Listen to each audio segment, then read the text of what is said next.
สบายดีกับสวัสดีพี่ๆ FC ฟังไทยแล้วก็ฟังลาวทุกคนเด้อยินดีต้อนรับเข้าสู่ช่องเกดแก้วสาวลาวเช่นเก่าเช่นเคยอีกแล้วเนาะซึ่งวันนี้สาวเกดแก้วก็มีเรื่องราวและก็ข่าวดีๆที่จะเอามานำเสนอซึ่งสาวเกดแก้วได้ไปเห็นคลิปวิดีโอหนึ่งที่ฟังไทยทุกคนเห็นแล้วรู้สึกอยากมานำเสนอแฮงสาวเกดแก้วก็ได้รู้ความจริงแล้วทุกคนป๊าดได้มาเห็นกับตาตัวเองแล้วพี่น้องเนาะ สำหรับคลิปที่ว่าเป็นข้อสงสัยของคนลาวหลายๆคนเลยที่ว่าเป็นหยังทางประเทศไทยซึ่งสะอาดสวยงามบ่มีขยะบ่มีฝุ่นแบบนี้มื้อนี้เดี๋ยวนี้สาวเกดแก้วจะมีคำตอบแล้วจ้าการทำความสะอาดของเมืองไทยเนาะทุกคนเนาะเส้นทางต่างๆจั่งซี้นะทุกคนแบบเพิ่นมีการล้างทุกวันเลยเนาะทุกคน แบบล้างแบบอย่างสะอาดละเอียดถูอิหยังจั่งซี้นะทุกคนทุกอย่างเลยเนาะเพราะว่าสาวเกดแก้วได้เห็นแล้วทุกคนแบบสะอาดอีหลีเนาะทุกคนญ้อนหยังทุกคนแล้วเขาจะแบบร่วมคิดร่วมใจกันทำจั่งซี้นะทุกคนไปเบิ่งคลิปวิดีโอกันถ้าว่าบ่เชื่อไปกันเลยเนาะทุกคนเนาะทุกคนมาเริ่มถนนเส้นแรกทุกคนถนนเส้นแรกก็สาวเกดแก้วก็บ่ฮู้คือกันนะทุกคนนี่ก็คือเป็นการ ทำความสะอาดของพี่น้องชาวไทยอยู่ที่เมืองไทยถือว่าแบบล้างแบบเป็นจริงเป็นจังเด้อทุกคนเบิ่งแต่ต้นแต่คลิปเป็นหยังเอาแต่คลิปนี้มาทุกคนเพราะว่าคลิปแบบนี้สาวเกดแก้วหาก็เห็นครั้งแรกมาเทียบกับบ้านเฮาเองเนาะทุกคนเนาะอยู่นี่แล้วก็บ่ค่อยเห็นแบบนี้ใดทุกคนเนาะคนแบบขนน้ำขึ้นรถขนน้ำแบบขึ้นรถเอามาล้างทางจังซี้หั้นน่ะทุกคน บ่ค่อยมีเด้อทุกคนมีทั้งฟอยล์มีทั้งอันขัดมีทั้งรถขัดจั่งซี้หั้นน่ะทุกคนแบบแล้วก็เอาน้ำฉีดนั่นแหละเพราะช่วงนี้แบบพร้อมกันกำลังแรงจากพี่น้องชาวไทยเนาะทุกคนที่ว่าเสื้อแบบเสื้อสุดทอนสินะทุกคนแล้วก็พากันล้างขัดอย่างแบบจริงจังแรงอะนะทุกคนล้างแรงอะนะทำความสะอาดให้ถนนแบบ เบิ่งเป็นงามใหม่ตลอดนะก็คิดเบิ่งเป็นการล้างฝุ่น PM 2.5ของถนนเลยก็ว่าได้อาจจะมีช่วงที่ว่าฝุ่นเยอะฝุ่นหลายจังซี่หั้นน่ะทุกคนเนาะหลายคลิปบางคลิปเขาก็ว่าอันนี้อาจจะล้างสัปดาห์ละ2ครั้งหรือว่าล้างทุกวันก็มีซั้นนะทุกคนถ้าล้างทุกวันก็จะบ่ได้เนาะทุกคนเนาะน่าจะแบบคลิปแบบเขาเฮ็ดแบบจริงใจอะลีนะทุกคนก็เลยแบบ เฮ็ดให้ถนนเส้นทางตัวเมืองดูสะอาดตลอดเวลาบ่มีฝุ่นบ่มีขยุงขยะอิหยังจั่งซี้หั้นนะทุกคนบ่คือบ้านเราทุกคนบ่เห็นมีการล้างแบบนี้ก็เลยแปลกใจเนาะทุกคนเนาะนี่แหละคือแบบสิ่งที่เซอร์ไพรส์บัดคลิปทุกคนเราจะได้เห็นเนาะทุกคนเนาะนอกจากกลุ่มคนของแบบชาวบ้านที่ว่าเจ้าหน้าที่ล้างแล้วจั่งซี้หั้นนะแต่ก็ประชาชนคนทั่วไปก็พ่อค้าแม่ค้าชาวขาย เขาก็ร่วมกันล้างจั่งซี้นี่เป็นสิ่งที่อ่าชาวเกร็ดแก้วว่าบ่มีประเทศใดที่จะมาเฮ็ดได้เท่าประเทศไทยได้อีกแล้วทุกคนอันนี้แบบอันนี้โอ้โฮบันดงบันไดอิหยังแบบมันล้างหมดเลยจ้ะทุกจุดทุกที่ทุกบ่อนเลยทุกคนเนาะลามแบบน้ำแล้วก็ซีดแล้วก็มีการฟอยล์ขูดๆๆขัดไปอีกจั่งซี้อะนะทุกคนนะแล้วก็มีกลุ่มที่ใส่เสื้อเรื่องแบบนี้นะพากันช่วยกันล้างอะเนาะทุกคน ทางมันก็แบบบ่สะอาดอะไรทุกคนเพิ่นจะมันจะเป็นน้ำสีดำจังซี่นะทุกคนมันก็เป็นทางที่ว่าสกปรกแน่ทุกคนก็เลยแบบเอาน้ำฉีดใส่ตลอดล้างให้สะอาดแล้วก็เห็นผลที่จริงเลยว่าทางอะมันสะอาดแรงเนาะทุกคนอืมจะมีการโรยผงอิหยังทำความสะอาดพื้นจังซี่ทุกคนคนหนึ่งโรยแล้วก็คนหนึ่งพัดจังซี่หั้นนะทุกคนก็เป็นสีเขียวจังซี่ คราบสกปรกมันออกเบิดเลยเด้อแล้วคลิปนี้ทุกคนโอ้โฮเขาก็ว่าเป็นกลุ่มสาบานที่ว่ามาช่วยกันเนาะทุกคนใส่สะอาดแบบใส่ชุดที่ส้มนี่ก็มาช่วยกันอะนะทุกคนเพราะว่ามันเป็นพื้นที่ที่เป็นกว้างหลายอะนะทุกคนแล้วก็มีการขัดๆเก่าๆแบบนี้ตลอดอะนะทุกคนช่วยให้มันแบบผู้ใส่น้ำยาก็ใส่ผงยาเนาะทุกคนเนาะยาล้างพื้นจังซี้อะนะ อื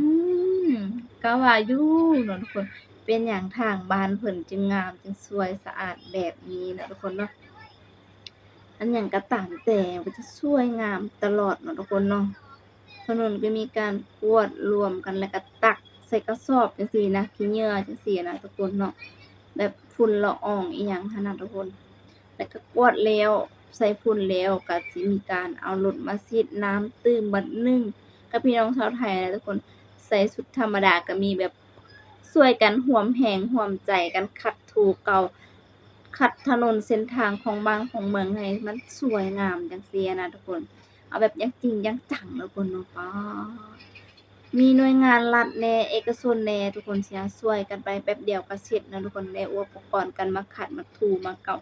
สังเกตน่าจะมีอุปกรณ์ส่วนตัวเนาะทุกคนมาคัดจุดที่ว่านั่งรอถ้ารถเมล์จังซี่อะนะทุกคนปัจจุบันนี้ก็คัดทำความสะอาดเบิดทุกอย่างโอ้โฮเนาะเมืองไทยแบบเขาเฮ็ดออกมาแบบสุดยอดเนาะทุกคนส่วนหลายทุกคนสาวเกร็ดแก้วได้เห็นคลิปวิดีโอนี้เป็นครั้งแรกเลยทุกคนแล้วก็รักษาบ้านเมืองตัวเองให้สวยงามตลอดแบบนี้นะทุกคนเส้นฝุ่นละอองซี้นะทุกคน มาฟังนำกันทุกคนมาเบิ่งนำกันทุกคนกลางค่ำกลางคืนสินะจับฟอยจับอิหยังไปขัดไปเกาตลอดจังซี้อะนะทุกคนโอ้โฮเห็นแบบนี้แล้วรู้สึกทึ่งมากสาวลาวแล้วก็หลายคนแล้วก็หลายสิบคนที่ว่าพากันไปเนาะทุกคนเนาะคนอย่างที่เห็นนั่นแหละทุกคนนี่จะเป็นสถานที่อนุสาวรีย์โอ้โฮกองขยะโอ้โฮคลิปนี้น่าจะแม่นหลังสงกรานต์บ่เนาะทุกคน หลังสงกรานต์จบแล้วก็มีการพากันอนามัยพื้นที่จังซี้อะนะพอก็พากันจะช่วยกันใส่เสื้อใส่ชุดครบกันเลยเนาะทุกคนเนาะนี่ก็มีสีสันอีกช่วงนี้เนาะถือว่ามีหลายจุดกันเลยนี่ก็เป็นถนนก่อสร้างเนาะทุกคนเนาะถนนก่อสร้างก็มีการทำความสะอาดอีกด้วยเนาะทุกคนเนาะแล้วก็เอาน้ำมาฉีดให้จังซี้นะพี่น้องประชาชนอยู่ใกล้เคียงกันก็มาช่วยล้างจังซี้นะ ให้ถนนมันสวยงามตลอดเวลาทุกคน โอ้โฮสุดยอดแรงทุกคน นอกจากนั้นต้นไม้ก็มีการล้างฝุ่นละอองฝุ่น PM ออกอะนะทุกคน ขัดถูพื้นต้นไม้ที่อยู่ข้างทางฟุตบาทก็มีการขัดฉีดน้ำถูไปนำจังซี้อะนะแล้วก็เป็นการช่วยงามอันนี้เขาแบบขัดเอาจริงเอาจังแรง บ่แม่นแบบเฮ็ดทิ่มเฮ็ดขว้างจังซี่อะนะทุกคนช่วยกันล้างแท้ๆเลยเนาะทุกคนนี่แหละสาวเกร็ดแก้วได้คำตอบแล้วในเส้นทางของประเทศไทยคือว่าสวยงามตลอดเขาแบบเฮ็ดกันแบบนี้ถึงขนาดนี้เนาะทุกคนเนาะแล้วก็ใส่น้ำยาโรยใส่แล้วก็คนขัดแล้วก็ขัดถนนแล้วก็มาช่วยแล้วก็มีรถมาฉีดน้ำล้างอีกจังซี่นะทุกคนแท้โอ้โฮ สุดยอดแรงทุกคนแต่ว่าโดยส่วนใหญ่เห็นนี่สิมีการถูเนาะทุกคนเนาะก็มีการขัดถูแบบเขตชั้นเมืองก็คงก็สะอาดอยู่แล้วแต่ว่าบ่ค่อยมีบ่มีหมู่บ้านก็มีสิ่งสกปรกเศษขี้ยหลายแต่ว่าในตัวเมืองคนใช้ชีวิตหลายมันจะเปื้อนสินะทุกคนมันต้องทำความสะอาดแบบนี้อยู่บ่อยๆอะนะทุกคนโอ้โฮแบบใหม่กริบสุดยอดแรงอะนะทุกคนสวยมากเนาะ นี่ก็เป็นอีกตื่มหนึ่งหลายคลิปที่ว่าสาวเกร็ดแก้วเอามาให้เบิ่งเนาะทุกคนเนาะความสะอาดของถนนเมืองไทยเนาะทุกคนเนาะมีตู้เตยอิหยังเขาก็คัดหมดเลยเนาะทุกคนเนาะหลายจุดหลายเส้นกันเลยทีเดียวเนาะทุกคนถึงว่ามันอาจจะเป็นถนนที่ทางย่างที่แบบใหม่คือกระทำใหม่แต่ว่ามันก็เฮ็ดให้ดูสะอาดน่าเดินน่าย่างหลายขึ้นเรื่อยๆจังซี่หั้นน่ะหลังจากที่เฮ็ดความสะอาดกันแล้ว ประชาชนเขาก็จะมาช่วยเอาควายขัดในบ้านตัวเองนั่นแหละทุกคนเนาะ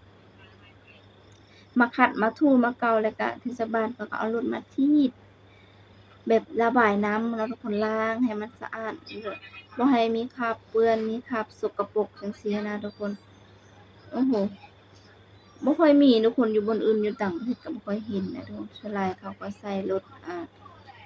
มีโดยเฉพาะแต่ว่าเมืองไทยก็มีประชาชนมาช่วยอีกเป็นสิ่งที่ว่า สาวเกร็ดแก้วอยากเอาคลิปนี้นำมาเสนอให้ทุกคนเพราะว่ามันเป็นทางที่สะอาดแรงอะนะทุกคนนี่นอกจากนั้นยังมีรถที่ทันสมัยช่วยขัดเกลาอีกขัดเงาอีกด้วยนะทุกคนของถนนพื้นถนนให้กลับมา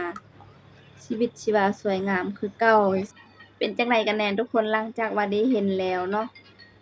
คือสิแบบหายข้องใจแล้วทุกคนหลังจากที่ว่า ได้แบบข้องใจมาด้านมาโดนแรงทุกคนว่าเป็นหยังทางประเทศไทยเพิ่นจึงได้แบบ สะอาดและก็สวยงามตลอดเวลานั่นเองกระเพาะแบบนี้ทุกคน